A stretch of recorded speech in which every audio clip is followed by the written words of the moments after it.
So for us, we like writing more tech savvy clients, younger clients. And by younger, I mean younger than 60.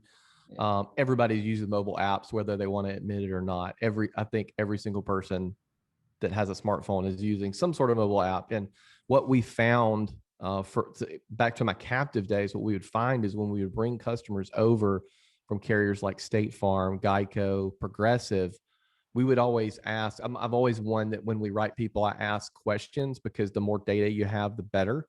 Yeah. Down to like what football team they like. It just makes the conversations easier and makes the relationship better. And we would ask questions like, well, what'd you like about Geico, or what'd you like about X carrier? And it was always the app.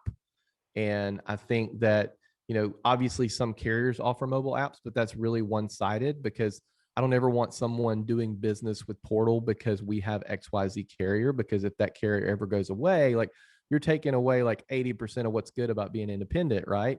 At that point, you're basically just a captive. So by us having the GloveBox app, it made it super easy to transition those customers. And because it's so easy to use and the user interface is so great, we haven't had any complaints or anything. It's an easy transition for those customers. I was actually having a phone conversation with an agent, which was why I was late.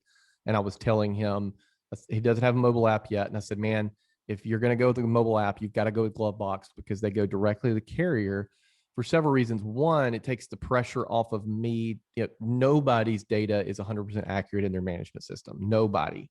And it's back to the whole like garbage in, garbage out thing, right? If we have inaccurate data in our management system and there's a claim and that customer's like, well, my app says that I have coverage, but they don't have coverage, that's a problem. So the next thing would be like a vulnerability standpoint. I don't want to open my agency up to an E&O situation. So by having GloveBox connect directly to the carriers, it takes that away.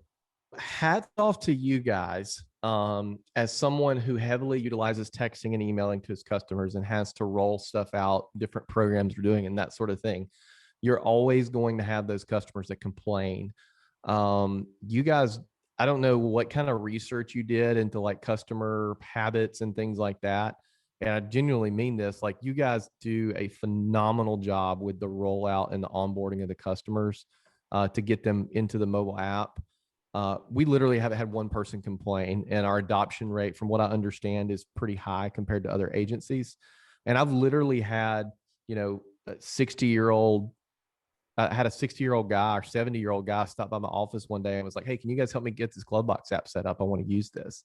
So you guys do a phenomenal job with that. And that's been, to be honest with you, that was one of my biggest holdups in the beginning from just, I mean, I was always all in on what you guys were doing, but that was one of the biggest holdups on implementing. I was like, man, I don't want to, bug my customers or something like that. But the fact that you guys are handling that, I think is so smart, and it's just been so seamless. So there's certain entrepreneurs that you meet that it doesn't matter what the product is. It's like you could come out with like, hey, we're gonna make like the most efficient charcoal for grilling outdoors ever, right? Or you're in Colorado, we're gonna make the best skis ever. Like it really doesn't matter what the product is. Like you bet on that person.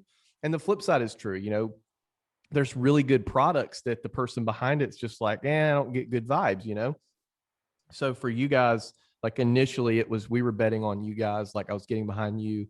You guys are agents. You come from the agent side. You know exactly what we need and what our customer need, which I think it's proven in the product. But then at the same time, like once we see the product, it's like, wow, that's really, really cool. And that's done really, really well. So you guys really have both sides of it, but ultimately it's getting behind you and getting behind your vision.